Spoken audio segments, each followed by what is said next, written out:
So అతన్ని అంటే encourage చేస్తున్న మంది కూడా తప్పు ఉంది, ఎంతో కొంత మనం కూడా ఆ బాధ్యతని వహించాలంటారు మీరు? అంటే సోషల్ రెస్పాన్సిబిలిటీ అందరికి ఉంటుంది. నువ్వు స్కిప్ చేసేస్తాయి, దాన్ని చూడకు, ఇంకొకరు వీడియో చేయరు. అసలు నిజంగా చెప్పాలంటే నిమిషానికి మనం ఎందుకు ఎంటర్టైన్ చేస్తున్నాం? ఫస్ట్ ఆఫ్ ఆల్ వాడు చూసుకుంటున్నాడు మనం ఏం చేస్తున్నామో ఇక్కడ చూసుకుని ఇంకా రెచ్చిపోతున్నాడు.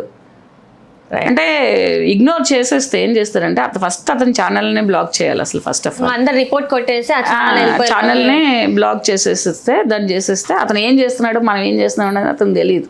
అతను ఏం చేస్తున్నాడో మనకు తెలియదు. ఎదవేసాలు కాకపోతే ఏమంటారు దీన్ని అంటే నువ్వు ఇంత లేవు, నువ్వు ఒక దేశానికే ఛాలెంజ్లు విసురుతావా, ఒక రాష్ట్రానికే విసురుతావా, ఆడవాళ్ళని అందరినీ అంటావా? అంటే ఏమంటున్నారు, రాళ్ళు కొట్టి చంపుతారు వేరే దేశంలో అయితే. బ్యాంకాక్ గురించి మాట్లాడుతున్నాడు. బ్యాంకాక్ ఎంత సిస్టమేటిక్ ఉంటుందో తెలుసా? ఎక్కడో చెడు ఎక్కడ లేదమ్మా, చెడు ప్రతి దాంట్లోనే ఉన్నది. అంటే కొన్ని దాంట్లో కొన్నిటికి లైసెన్స్ ఉండొచ్చు అంతే తప్పిస్తే ఇప్పుడు ఆంధ్రాలో దేంటి భారతదేశంలోకి వచ్చి ఎవరు మంచిగా వెళ్ళట్లేదా? ఎవరు చెప్పారు వీడికి? ఇవన్నీ ఏంటంటే మనము వాడిని పట్టించుకుంటే మనకి చాలా ఎక్కువ ఎక్స్ట్రాలు చేస్తున్నాడు. అలాంటి వాళ్ళని ఏం చేయాలంటే అసలు పట్టించుకోవద్దు. మనం లా అండ్ ఆర్డర్ ఎలా ఉందో అలాగే చేయాలి. ఇప్పుడు మనము ఎంత అరిచి గీ పెట్టుకున్నా వాడు అక్కడ ఉండి అలాగే రెచ్చగొడుతున్నాడు. ఎన్ని కేసులు పెట్టినా మళ్ళీ కొన్ని రోజులకి పక్కకి వెళ్ళిపోతుంది. ఇలాంటి వాడు ఇంకొకడు పుట్టకుండా ఉండాలంటే ఏం చేయాలి? కింద నుంచి అంటే ఒక చెట్టు రాకుండా ఉండాలి, ఒక గంజాయి మొక్క రాకుండా ఉండాలంటే ఏం చేయాలి? కింద నుంచి నరికేయాలి, పునాదుల నుంచి తీసేయాలి. అలాగే ఇలాంటి వాళ్ళు ఏంటంటే సమాజం నుంచి ఏరి పక్కన పెట్టాలి, అయితే సమాజం అంతా కలుషితం అవుతుంది. ఒక 40 ఏళ్ళ ఆమె ఒకలా బిహేవ్ చేస్తే 20 ఏళ్ళ ఆమె బిహేవ్ చేయడానికి ఏమవుతుంది? వాళ్ళే చేస్తున్నారు కదా, నాకే లేదంటారు. లేదా నీ హస్బెండ్ అలా ఉన్నావు కదా, ఫలానా ఆమె హస్బెండ్ అలా ఉన్నారు, లేకపోతే ఫలానా ఆమె లవర్ ఇలా ఉన్నాడు, లేకపోతే ఫలానా ఫాదర్ ఇలా ఉన్నాడు, నువ్వెందుకు ఉండవని మళ్ళీ ఉల్టా క్వశ్చన్ చేస్తారు. కాబట్టి ఏంటంటే ఇవన్నీ మాట్లాడుతున్నారు, లా మాట్లాడుతున్నారు, లేకపోతే ఆర్టికల్స్ మాట్లాడుతున్నారు, స్వేచ్ఛ ఫ్రీడమ్ మాట్లాడుతున్నారు. ఇవన్నీ ఓకే. నేనేం అడుగుతానంటే మీ పర్సనల్ ఎథిక్స్ ఏమవుతాయి? మీరు పర్సనల్గా పాటించవలసిన మీ సామాజికమైన విలువలు ఏవి, సమాజంలో ఉండవలసిన విలువలు ఏవి? స్వేచ్ఛ ఇచ్చారనేసేసి నువ్వు అర్ధరాత్రి 2 పీసెస్ వేసుకుని రోడ్డు మీద కూర్చో. ఏ లా అండ్ ఆర్డర్ నీకు ప్రొటెక్షన్ చేస్తుంది? ఎవరు నిన్ను అందరూ ఏ అమ్మాయినైనా ఏ ఆడదాన్నైనా నీకు ఇవాళ చనిపోయిన శవానికే లేదు రక్షణ లేదు. ఇప్పుడు ఫారిన్ కంట్రీస్ అంటారు. హ్యూమన్ ట్రాఫికింగ్ గురించి ఎంత సిస్టమేటిక్గా ఉంటారో తెలుసా అక్కడ? మరి ఎందుకు వాళ్ళు వదిలేయరు? మనం దిగిన దగ్గర నుంచి ఒక ట్రావెల్ దాంట్లో మళ్ళీ మనం వచ్చే వరకు ప్రతిదీ ఫోటో తీసుకోవడం, ప్రతిదీ సిస్టమేటిక్గా ఉండడం, మళ్ళీ మనం డిపోర్ట్ అయ్యే వరకు కూడా చాలా సిస్టమేటిక్గా ఉంటుంది. ఎందుకని?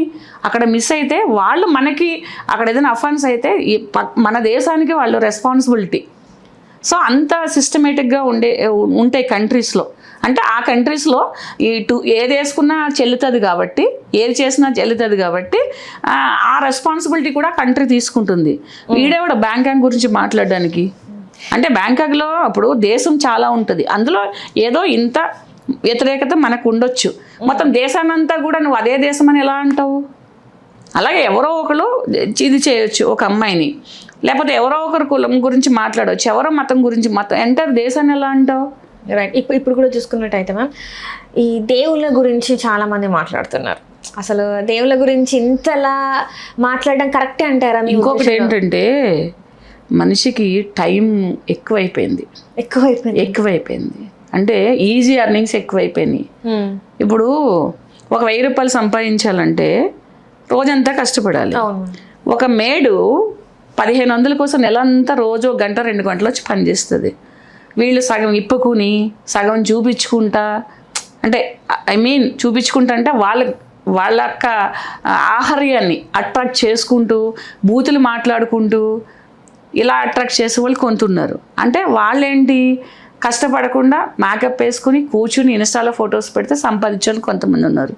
కొంతమంది ఎలా ఆలోచిస్తారంటే ఎలాగ మనము వైరల్ అవ్వాలి అంటే వైరస్ లాంటి వాళ్ళు వీళ్ళందరూ సమాజానికి. నిజం చెప్పాలంటే ఒక దేవుడి గురించి, ఒక వ్యక్తిగత విషయాల గురించి, నిజంగానే ఒక బట్టలు నేను ఇలా వేసుకుంటాను, లేకపోతే ఇలా ఒక సమాజం గురించి ఒక రాష్ట్రం గురించి ఒక దేశం గురించి మాట్లాడడం అంటే వీళ్ళకి ఏంటి పని పాట లేక మన నలుగురు నోట్లో నానాలి, పలానా వ్యక్తి అంటే ఎవరో 10 మందికి తెలియాలంటే మనం ఏదో ఏంటి కాంట్రవర్సల్ టాపిక్ మాట్లాడాలని చెప్పి.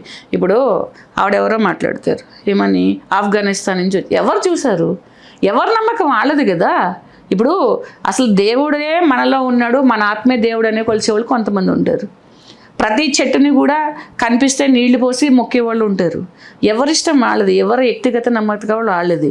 ఆయన దేవుడు కాదు, ఈయన దేవుడు కాదు, ఈయన ఇలాంటి అని ఎవరికి ఇది ఏంటంటే సమాజంలో విద్వేషాలను రెచ్చగొట్టి టీవీల ముందు గంటలు కూర్చుని మాట్లాడితే పలానా వ్యక్తి అనేసి ఒక రికగ్నైజేషన్ కోసం మాట్లాడే అదే చెప్తున్నాను కదా. కొన్ని వీళ్ళకు కొంతమందికి ఏంటంటే పనులు ఉండవు, తర్వాత ఏంటంటే అలాంటి నువ్వెందుకు వచ్చి మాట్లాడావు అని అంటారు. నాది సోషల్ రెస్పాన్సిబిలిటీ. నేను చెప్తే ఒకలైనా మారాలనే నా ఉద్దేశం, నేను చెప్తే ఒకలైనా బాగుపడాలని నా ఉద్దేశం. కానీ దేవుడు లేడు అలా మీరు ఏది నమ్మితే అది నమ్మండి, ప్రతిదాన్ని ఏది నమ్మితే దాన్ని మనస్ఫూర్తిగా నమ్మండి, డెడికేటెడ్గా చేయండి అని చెప్తాం మనం. ఆయన దేవుడు కాదు, ఈయన దేవుడు కాదు, మీరు బొట్లు పెట్టుకోవద్దు, మీరు ఇలాంటి ఈ బుద్ధులుగా రాసుకోకండి, వీళ్ళతో మీరు చర్చిలకు వెళ్ళకండి, మీరు మసీదులకు వెళ్ళకండి. ఇవన్నీ ఏంటమ్మా, కష్టపడి పని చేసుకోండి, ఎవరికైనా ఉపయోగపడుతుంది. దేవుడు ఉన్నాడా లేదని నిర్ణయించడానికి నువ్వెవరు నేనెవరు.